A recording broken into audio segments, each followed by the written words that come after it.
Hi, in this video I'm going to share with you 5 tips and strategies to improve your email open rate and ultimately increase the revenue of your business. So if you want to learn how, then keep on watching.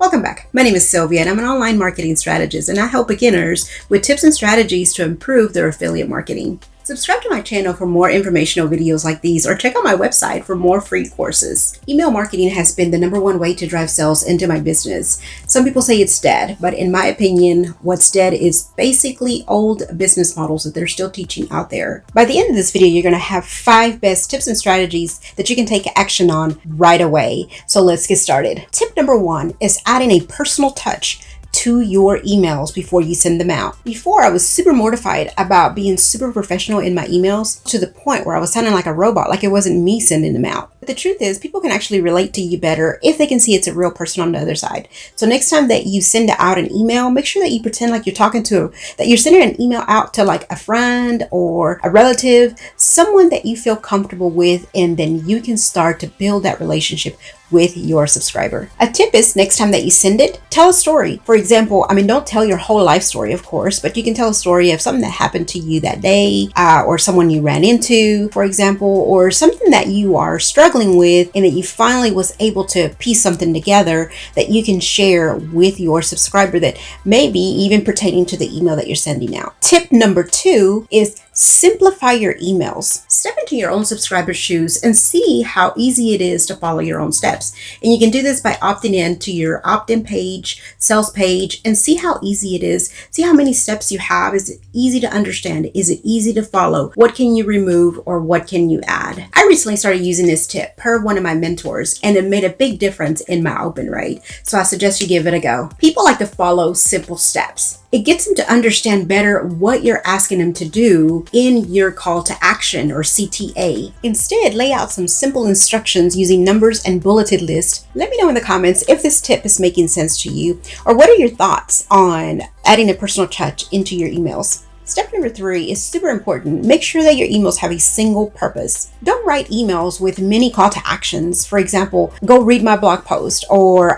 go check out my new video, check out this product that can do XYZ. What ends up happening is you'll end up confusing your subscriber, and your bounce rate and your unsubscribes will rise through the roof. Just imagine for a second, if you're presented with, like, you go to the store and you like this shirt, but you're presented with like 30 different colors. And so now you're overwhelmed and you're confused. You're like, okay, which one should I take? And you love all of them and you just can't decide. But if you were to have been presented with one color and you love the shirt or the blouse, it's pretty much a no-brainer.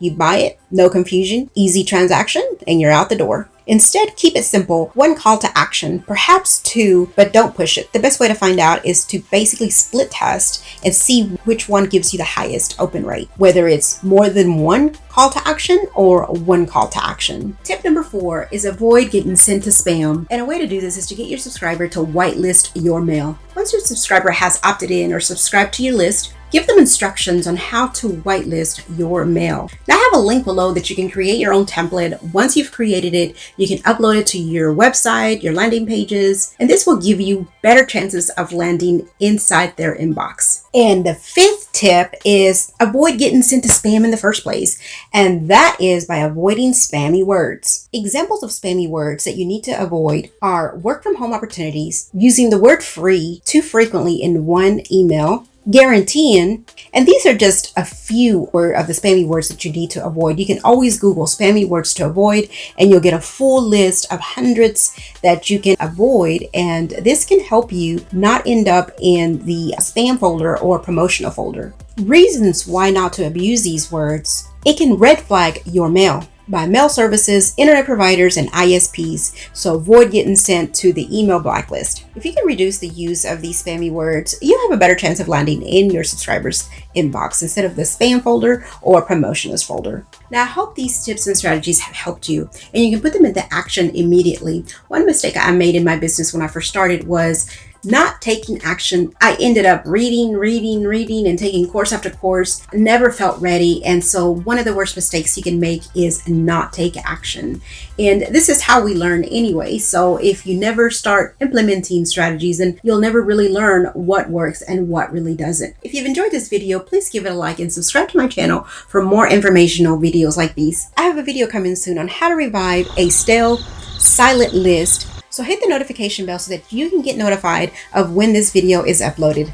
Until next time, have a blessed day. Again, my name is Sylvia with SylviaCBriones.com.